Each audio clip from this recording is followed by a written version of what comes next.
I should be thanking her for the rest of my life because we've had more progress in 45 minutes than I have my entire 8 months I've had him so far. He's got a good handler, right? You're all over it. You got this. You're so amazing.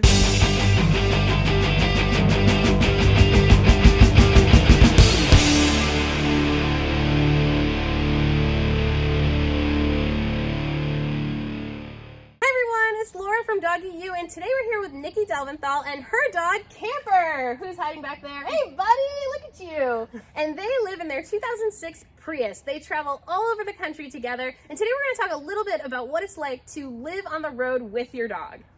Yes, it's a lot of fun, but it's a lot of hard work, let me tell you. Nikki's been on the road for almost 2 years with her buddy here, Camper. And did you decide to go on the road with your dog, or how'd you get Camper? No, so Camper actually happened after a full year solo traveling.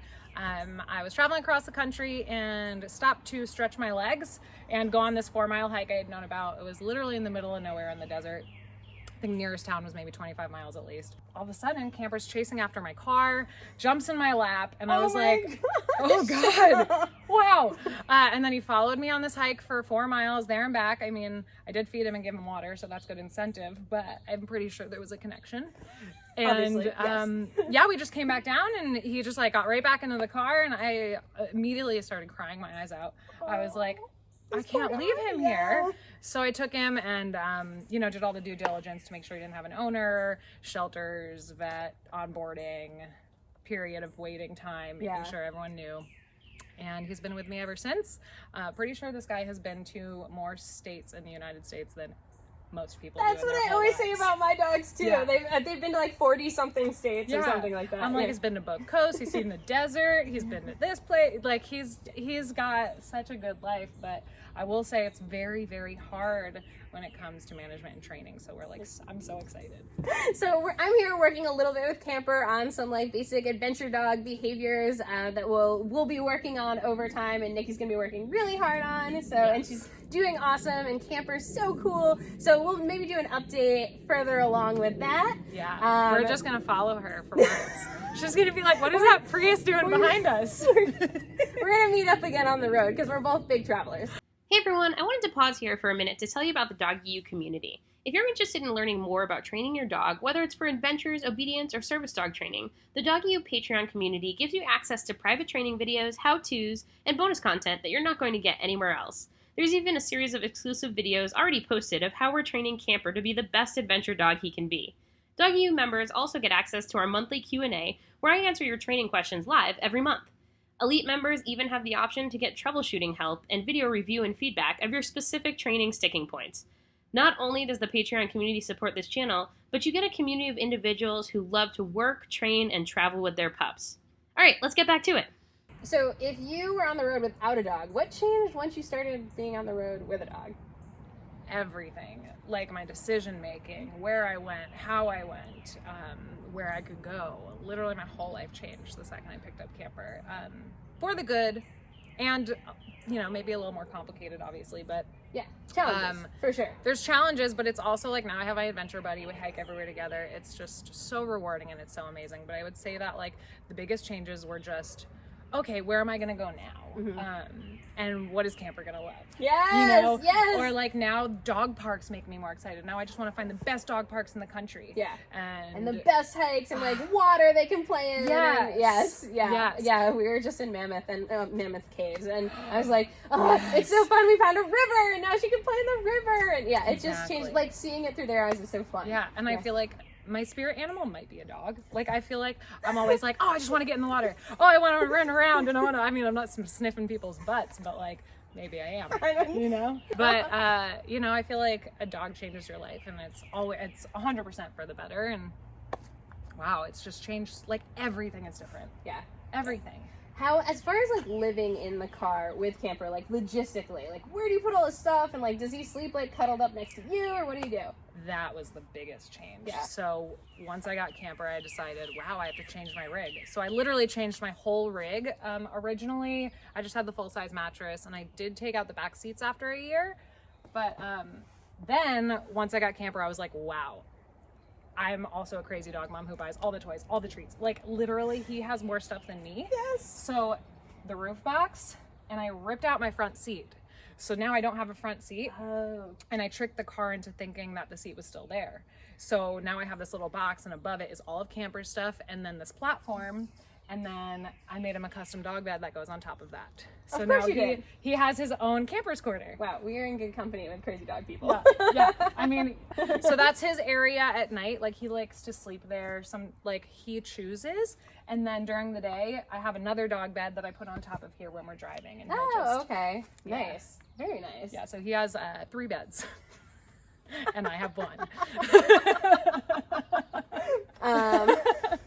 Right now, his 2 other beds are inside because we're visiting my parents. But well, isn't that great too? That you can take the bed that he already knows and bring it someplace so he's like familiar with it, and like you again, like a point of consistency between like all the travel. Exactly. So I'll do that, and even when we're visiting friends, I'm like, I put 1 in this room, 1 in this room, and that way it's like still home. Yeah.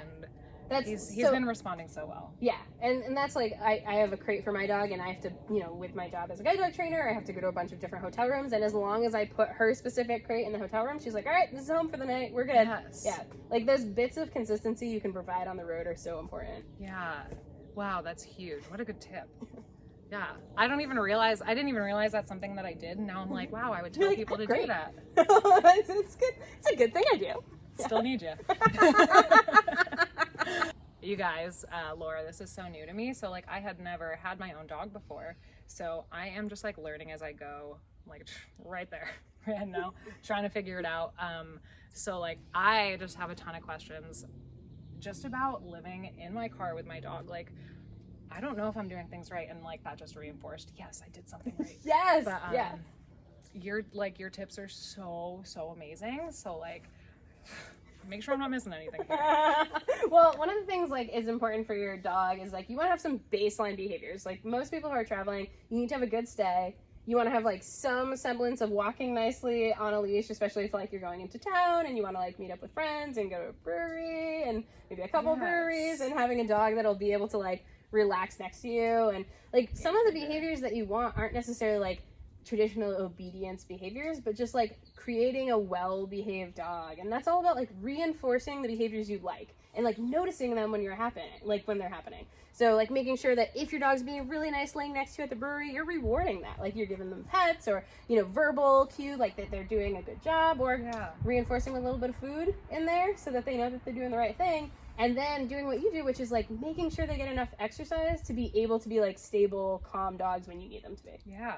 I do notice like even the brewery stuff, like I'm noticing when he's bad, but I'm not noticing when he's good. Right. Yeah. And you have to like change your like brain a little bit and be like, okay, I'm going to notice like there's like a lot of different trainers will use things like I'm going to look 50 times for things that the dog is doing well, and I'm going to reward those things when I see them. And that like changes our brain about what we're looking at with our dog, because some of our dogs are so good, and if they just got reinforced more for the things that we like, anything you reinforce, the dog will do more of. Anything that you ignore, the dog will do less of in general. So just reinforcing those things that we love. Yeah, instead of being like, no. Yeah, don't do that. Giving them some other behavior that they can do that is helpful for you. And dogs don't work well. Butterfly. Ignorance is bliss. Yeah. Yeah, like dogs. Like, we are dogs, really. We're like butterfly. Dogs don't work well in the like don't do this. They work really well in the please do this in this circumstance. Wow. And then as you reinforce that, you get more of what you like. You're happier, the dog's happier. Like they just want you to show them what they need, what you need them to do. What I would love is just to take your brain and just like extract the information. It's like incredible the way Yeah. And later we'll do like the little hikey thing together so that we can work on that, because that'll be helpful. Real world stuff out with other dogs. Yeah. It's incredible.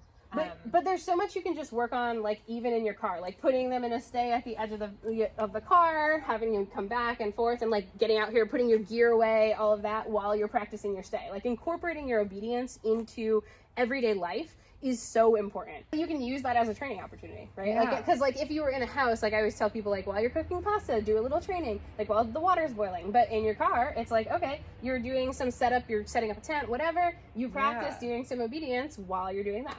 Yeah. But I mean, it makes so much sense. Yeah, because you don't want to be like, okay, I'm going to take my training treats out, I'm going to take my pouch out, and now we're doing the training. It needs to be like very have it all the time, just seamless, incorporated into life. One thing, living in a car, everything is a process. I mean, you just train all day, literally. It's like everything. You want to get your fork out, it's a process. Yeah. I'm just like, yeah. Well, and that's the hard part, right? You're either training or untraining your dog. So, like, even those moments, like, you can use management, like shutting the car when you're not able to train with him, and then, like, so that he's not practicing behaviors you don't like. And then when you're in the mindset to train and you have, like, you're ready to do it, then you open the car and be like, okay, this is the thing we're doing now. Yeah. Yeah. Oh, yeah, that's so huge. And I figure it's so worth it, right? It's like, you do it for a little while, but then for the rest of your life, you have this dog. Yeah. People always ask, like, if you're using positive reinforcement, am I going to have to treat the dog forever for everything that they do? The answer is no. Like, you don't give kindergartners gold stickers, like, when they reach 12th grade, right? Like, they did the thing when they were little. They get it. Like, I want a gold star. Like, I might give you a gold star, like a Skittle for doing it right? Just like we're giving camper hot dogs. Yeah. But, like, you want to, like, at the beginning, if you heavy load reinforcement at the front, you've got a dog that now knows the behavior. And it's great. It's really nice. So, Nikki, you've been all over the place. What has been your favorite place to visit with camper? I personally am a mountain gal, so I'm all about the Pacific Northwest, literally the entire region. Like, I can't pick my favorite. But I'm also very keen on swimming. Okay. And I know Camper thinks exactly like I do. He loves mountains and he loves swimming. Well, actually, now he likes swimming. That was a work in progress. Yeah, at the beginning, right? He wasn't super into the water. He still only goes up to here, but he loves it only on his tummy. Oh. Yeah, it's cute. So that's always fun. So I'm like really into like anything Colorado and west. Got it. Or like super northeast. Yeah, my heart's in Colorado. Yeah. It's just lovely there. I think if I ever was going to settle down, Colorado would be. Yeah. So what's your favorite thing about having Camper with you and getting to adventure with him all over? Yeah, besides having a full-time companion and best friend, Camper is just like, he loves everyone and he gives everyone a chance, and it's kind of taught me to not only take care of something else that's not my own. He is just like this ball of sunshine and light, and I'm just like so obsessed with him. So just, he is like the best part. He really is. He's such a lovely dog. I love him so much. He's such a little psycho, but I love him. You're a good boy, huh, bud? He's like, I am busy right now. Oh, he's so tired from training all morning. And just seeing how excited he gets, like he does literal backflips. Yeah, you know, it's like he's so great. Well, this has been really awesome. Thank you so much for doing this with me, and let's get back to training. Yes, and I should be thanking her for the rest of my life, because we've already had more progress in 45 minutes than I have my entire 8 months I've had him so far. He's got a good handler, right? You're all over it. You got this. You're so amazing. All right, everyone. You have an awesome day. Happy training. Thanks for watching, and stay tuned for our next video. Subscribe now and never miss an episode. Yes. I love you. Right. I kind of see him. Okay. We could be like, this is Camper. Party. We're having a dog training party. Dog party. Heck yeah. Okay. I want Skittles.